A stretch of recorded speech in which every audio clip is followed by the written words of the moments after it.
थाना क्षेत्र से पुलिस ने हत्या के आरोपी किन्नर और उसके प्रेमी समेत 3 लोगों को गिरफ्तार कर लिया। किन्नर गुंजा ने 1 लाख सुपारी देकर अपने पति विनोद शाह की हत्या कराई थी। खुलासा हुआ है कि किन्नर गुंजा ने अपने पति को लेकर क्यूल नहीं की थी, वहीं पहले से किन्नर के मौजूद प्रेमी और उसके सहयोगी ने गला रेतकर हत्या कर दी। बांका के बेलहर थाना क्षेत्र में पुलिस ने हत्या के आरोप में पत्नी समेत 2 लोगों को गिरफ्तार किया है। पत्नी पर आरोप है कि प्रेमी के लिए उसने पति की गला दबाकर हत्या कर दी। 25 दिसंबर को घटना को अंजाम दिया गया था। तीनों की निशानदेही पर कई सामान बरामद किए गए। पूर्णिया पुलिस ने कृत्यानंद नगर थाना के डायल 112 गाड़ी के 2 ड्राइवर समेत 4 लोगों को गिरफ्तार किया। चारों पर बैंक में नौकरी दिलाने के नाम पर ठगी करने का आरोप लगा। बालूघाट के पुलिस गाड़ी के ड्राइवर और चंपानगर 112 पुलिस गाड़ी के ड्राइवर को गिरफ्तार किया गया। फिलहाल पुलिस मामले की छानबीन में जुटी है। गोपालगंज के मठिया गांव में पुलिस ने अवैध रूप से विदेश भेजने वाले एजेंट के घर पर छापेमारी की है। 349 लोगों का पासपोर्ट बरामद किया गया। 2 लैपटॉप, सीडी, मोबाइल समेत कई आपत्तिजनक सामान बरामद किए गए। एजेंट पर आरोप है कि भोले भाले लोगों से पैसा लेकर अवैध रूप से विदेश भेजता था। पुलिस ने फतुहा थाना क्षेत्र के 4 लेन से 25 लाख के केमिकल चोरी मामले का खुलासा किया। पुलिस ने 3 लोगों को गिरफ्तार कर लिया है। 3 गाड़ियों को भी पुलिस ने जब्त किया है। कटिहार के सहायक थाना के लाइसेंसी पिस्टल गायब होने का मामला तूल पकड़ता जा रहा है। एसपी ने बताया कि विधानसभा चुनाव से पहले किशनगंज में पोस्टेड एक सरकारी अधिकारी ने अपनी लाइसेंसी पिस्टल को सहायक थाने में जमा कराया था। चुनाव के बाद जब अब वह अपना लाइसेंसी पिस्टल वापस लेने आया तो थाने में उसका लाइसेंसी पिस्टल गायब मिला। पटना में विशेष निगरानी इकाई ने कार्रवाई की है। North Bihar power corporation limited के कर्मी को गिरफ्तार किया गया। लाइनमैन मुनचुन राम और मीटर रीडर निशांत कुमार को रंगे हाथ गिरफ्तार किया गया है। इन दोनों पर आरोप है कि इन्होंने मिली भगत से बिजली का कनेक्शन काट देने और नया बिजली कनेक्शन देने के नाम पर रिश्वत की मांग की थी। बक्सर में जमीन विवाद को लेकर 2 पक्षों में जमकर गोलीबारी हुई है। फायरिंग में एक व्यक्ति की मौत हो गई। गोलीबारी में 3 लोग गंभीर रूप से जख्मी हो गए। जख्मियों को इलाज के लिए सदर अस्पताल में भर्ती कराया गया। घटना बक्सर जिले के सिकरौल गांव की है। जीएसटी विभाग की ओर से मुजफ्फरपुर में मोतीपुर पुलिस को सामान लदे 2 ट्रक जब्त कर सौंपे गए थे, लेकिन पुलिस की सुरक्षा में सेंध लगाते हुए दोनों ट्रक को गायब कर दिया गया है। इस घटना के बाद पुलिस विभाग में हड़कंप है। मोतीपुर थाने में प्राथमिकी दर्ज कराई गई है। सीवान के वसंतपुर में चोरों ने व्यवसायी के बंद मकान का ताला काटकर 1 करोड़ 10 लाख की चोरी की। चोरों ने 87 लाख रुपए कैश और 23 लाख की ज्वेलरी चुरा ली। घटना वसंतपुर थाना क्षेत्र के बरवा खुर्द गांव की है। फिलहाल पुलिस मामले की छानबीन में जुटी है। मोतिहारी के सुगौली में पुलिस और उत्पाद विभाग की टीम ने छापेमारी की। हवा टंकी के अंदर से 353 लीटर शराब बरामद की गई। ट्रक पर लोड कर शराब की बड़ी खेप को लाया जा रहा था। पुलिस ने मध्य प्रदेश के रहने वाले ट्रक ड्राइवर को गिरफ्तार कर लिया। मोतिहारी के पिपरा थाना के पुलिस की गश्ती दल के दरोगा का पिकअप ड्राइवर ने कॉलर पकड़ लिया। गश्ती दल के अन्य पुलिसकर्मी या ड्राइवर कोई मदद को आगे नहीं आया। वीडियो सामने आने के बाद कई सवाल उठ रहे हैं। किशनगंज के सोनारपट्टी रोड में जेवर कारोबार कारखाना पर छापेमारी की गई है। छापेमारी के दौरान 9 किलो चांदी, 700 ग्राम सोना जब्त किया गया। बंगाल डीआरआई टीम और टाउन पुलिस की यह कार्रवाई। छापेमारी के दौरान अभियुक्त अमर पाटिल फरार हो गया। पूर्णिया की चंपानगर थाना की पुलिस ने बाइक चोर गिरोह का खुलासा किया। पुलिस ने 6 बाइक चोर को पकड़ा है।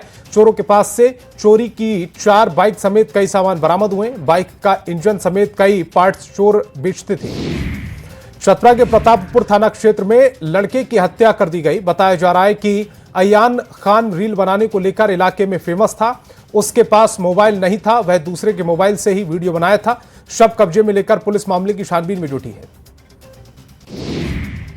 छपरा के मटियार स्थित एसबीआई के ग्राहक सेवा केंद्र में अपराधियों ने लूटपाट की। सीएसपी केंद्र खोलते ही बाइक पर सवार होकर आए अपराधियों ने लूट की बड़ी घटना को अंजाम दिया। सीएसपी से 1,86,000 रुपए और 2 मोबाइल फोन बरामद लेकर फरार हो गया। अपराधियों की गिरफ्तारी के लिए पुलिस छापेमारी कर रही है। छपरा शहर में नशे को लेकर पुलिस ने कार्रवाई की। स्मैक और शराब नेटवर्क के कुख्यात किंगपिंग लखन राय को गिरफ्तार कर लिया गया। ये छापेमारी दहियावा दरगाह के पास की। शातिर के पास से 5 लाख कैश और हथियार बरामद किए गए। गोपालगंज में उत्पाद टीम ने शराब से भरी एक लक्ष्मी कार को जब्त कर लिया है। जब्त कार से 27 लीटर शराब बरामद हुई। हालांकि तस्कर अंधेरे का फायदा उठाकर फरार हो गए। पुलिस जांच में जुटी है। कटिहार में चोरों ने गोदाम से 200 बोरा मक्का की चोरी कर ली। मक्का की कीमत 3 लाख रुपए बताई जा रही। चोरी की घटना सीसीटीवी फुटेज में कैद हो गई। फिलहाल पुलिस जांच कर रही है।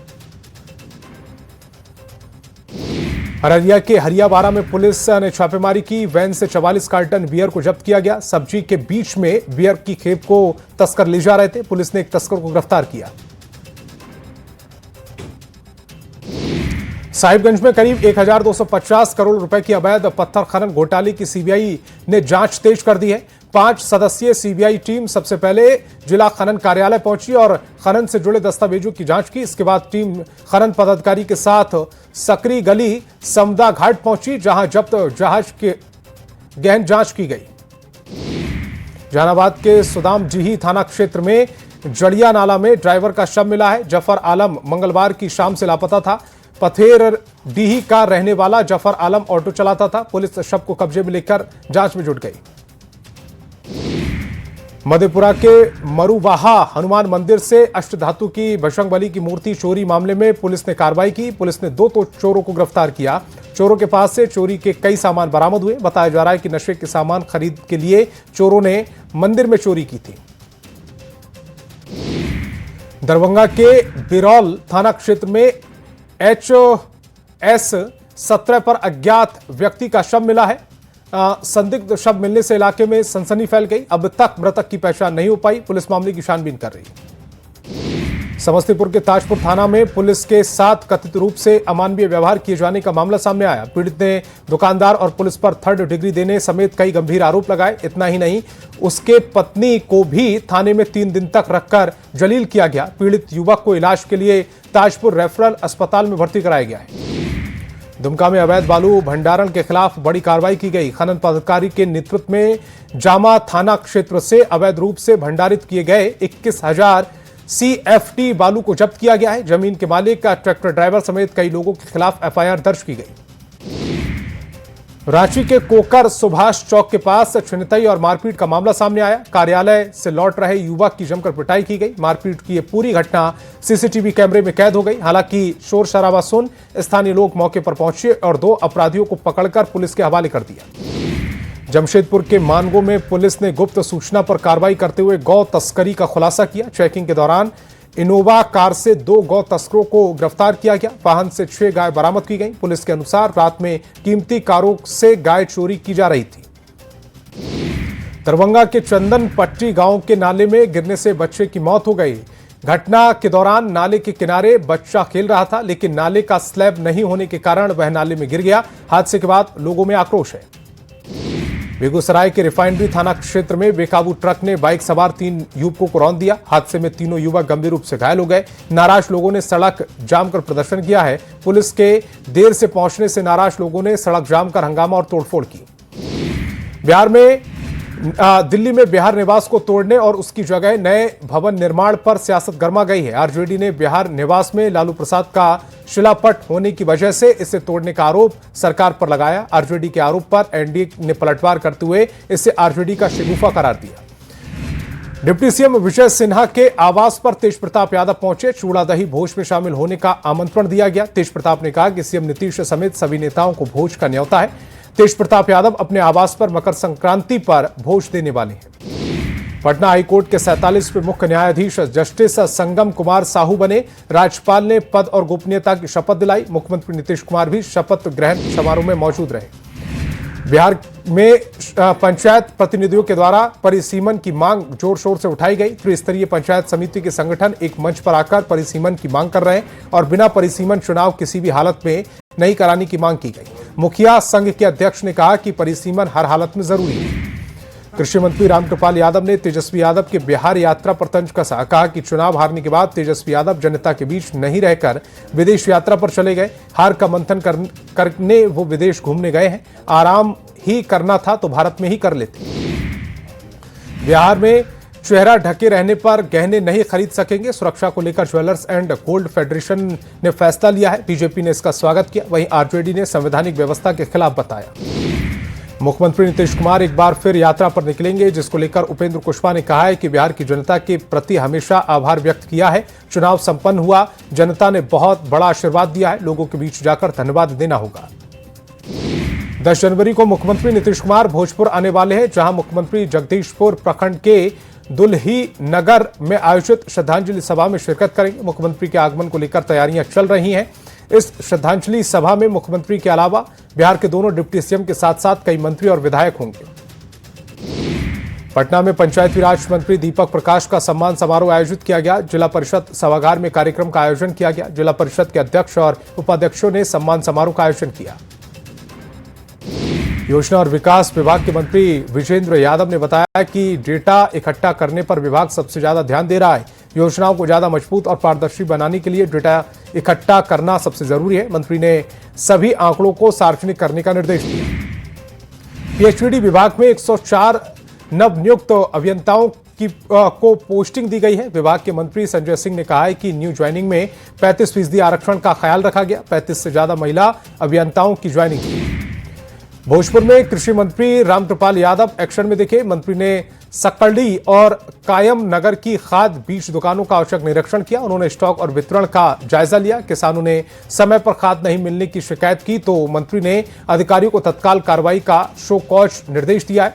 खाद दुकान में पहुंचकर कृषि मंत्री ने सबको हड़काया भी। एनडीए में संयुक्त रूप से प्रेस वार्ता कर केंद्र सरकार की ओर से लाए गए नए बिल जी राम जी को लेकर जानकारी दी गई और विपक्ष की ओर से उठाए जा रहे सवालों पर जोरदार हमला बोला। बीजेपी कार्यालय के अटल सभागार में बीजेपी प्रदेश अध्यक्ष संजय सरावगी, जेडीयू प्रदेश अध्यक्ष उमेश कुशवाहा समेत कई नेता मौजूद रहे। चाईबासा के हाट गमहरिया में भी दंतैल हाथी का कहर जारी है। 6 दिन में 16 लोगों की मौत के घाट उतारा जा चुका है। हाथी का आतंक कई गांवों में है। वन विभाग की टीम हाथी को काबू करने में लगातार नाकाम है। रामगढ़ में भी हाथियों का आतंक लगातार जारी है। 18 हाथियों का झुंड लगातार रामगढ़ वन क्षेत्र में कांकेवार गांव में उत्पात मचा रहा है। ग्रामीणों ने अपने स्तर से हाथियों के झुंड को पास के जंगल में खदेड़ दिया। फिलहाल झुंड पास के जंगल में ही मौजूद है। टाटानगर रेलवे स्टेशन से 7 जनवरी से 9 जनवरी के बीच टाटानगर से खुलने वाली 14 लोकल ट्रेनों को रद्द कर दिया गया है। कोल्हान में जंगली हाथियों का झुंड लगातार रेल पटरी के पास दिख रहा है, जिसको देखते हुए रेल विभाग ने हाथियों की सुरक्षा के लिए ये कदम उठाया। संभावित दुर्घटनाओं से बचाने के लिए 14 ट्रेनों को परिचालन रद्द कर दिया गया है। रांची लोहरदगा रेल लाइन पर पुलिस की मरम्मत का काम युद्ध स्तर पर जारी है। मरम्मत का यह काम इरगांव हाल्ट और लोहरदगा के बीच होने वाली कोयल नदी पर बने पुल पर चल रहा है। यह पुल नंबर 115 के पिलर नंबर 4 और 5 के बीच गार्डन में दरार आ गई। वहीं पुल की मरम्मत के चलते कोयल नदी की धार को एक तरफ मोड़ दिया गया। खनन क्षेत्र में बढ़ती टेक्नोलॉजी के उपयोग की वजह से हादसों की रफ्तार में कमी आई है। कोल माइंस में होने वाली दुर्घटनाओं में कमी लाकर डीजीएमएस बड़ी उपलब्धि हासिल कर ली है। विभाग की ओर से 2047 तक विकसित भारत बनने तक डीजीएमएस ने 0 दुर्घटना का लक्ष्य रखा है। रिम्स के लिए अधिग्रहण की गई जमीन पर बने निर्माण को तोड़ने का काम जारी है। मंगलवार को रिम्स प्रबंधन ने डीआईजी ग्राउंड के पास खजूरिया टोली जाने वाले रास्ते को बंद कर दिया। खजूरिया तालाब से आगे पूरा मोहल्ला बसा है। इन घरों में रहने वाले लोगों को आना जाना बंद कर दिया गया। पलामू रेंज के नए डीआईजी के रूप में आईपीएस किशोर कौशल ने पदभार ग्रहण किया। पदभार संभालने से पहले पलामू रेंज कार्यालय परिसर में डीआईजी को गार्ड ऑफ ऑनर दिया गया। एसपी ने उनका स्वागत किया। लोहरदगा के नगर भवन में डायन कुप्रथा और बाल विभाग के रोकथाम के लिए कार्यशाला का आयोजन किया गया। इस कार्यक्रम का मुख्य उद्देश्य बाल विवाह और डायन प्रथा जैसी कुरीतियों को दूर करना है। कार्यक्रम के मुख्य अतिथि के रूप में पूर्व मंत्री डॉक्टर रामेश्वर उरांव और अधिकारी समेत कई लोग शामिल हुए। रांची के बिरसा मुंडा जेल में अब कैश की जगह डिजिटल ट्रांजैक्शन होगा। सभी कैदियों का कैंटीन में खाना शुरू किया गया है। जेल के अंदर भ्रष्टाचार पर लगाम लगाने के उद्देश्य से ये कोशिश की गई। जेल आईजी के मुताबिक जेल के सभी कैदियों का अपना ऑनलाइन अकाउंट खोला गया है। जमशेदपुर के जिमना रोड में चलती कार में आग लग गई और देखते ही देखते कार आग के गोले में तब्दील हो गई। घटना उलीडीह थाना क्षेत्र के जिमना चौक के पास की है। कोडरमा में नशे के खिलाफ चलाए जा रहे अभियान के तहत पुलिस को बड़ी सफलता मिली है, जहां पुलिस ने ब्राउन शुगर के अवैध कारोबार से जुड़े 4 युवकों को गिरफ्तार किया। पुलिस ने चारों आरोपियों के पास से कुल 2 ग्राम ब्राउन शुगर बरामद किए। इसके अलावा मौके से पुलिस ने कैश, कार और एक बाइक भी जब्त की। अब तक माइंस रेस्क्यू में पुरुष ही दक्ष होते रहे हैं, लेकिन अब लड़कियां भी खदान के बीच अपना साहस और जाबाजी दिखाने के लिए तैयार हैं। ये हिंदुस्तान की पहली महिला रेस्क्यू टीम है जिन्होंने 2024 में कोलंबिया में हुए 13वें इंटरनेशनल माइंस रेस्क्यू कंपटीशन में ट्रॉफी जीतकर भारत का मान बढ़ाया। बिहार में अगले 4 दिन तक ठंड से राहत मिलने की उम्मीद नहीं है। बिहार में 23 जिलों में कोहरे और कोल्ड डे को लेकर ऑरेंज अलर्ट जारी किया गया। मौसम विभाग के मुताबिक राजधानी पटना में ठंड और बढ़ने के आसार हैं। अरवल शहर में नगर परिषद की ओर से अतिक्रमण हटाओ अभियान चलाया गया। मुख्य बाजार में कई जगहों पर बुलडोजर एक्शन के जरिए सड़क पर बने दुकानों को ध्वस्त किया गया। बुलडोजर एक्शन के खबर फैलते ही बाजार में हड़कंप मच गया। पटना में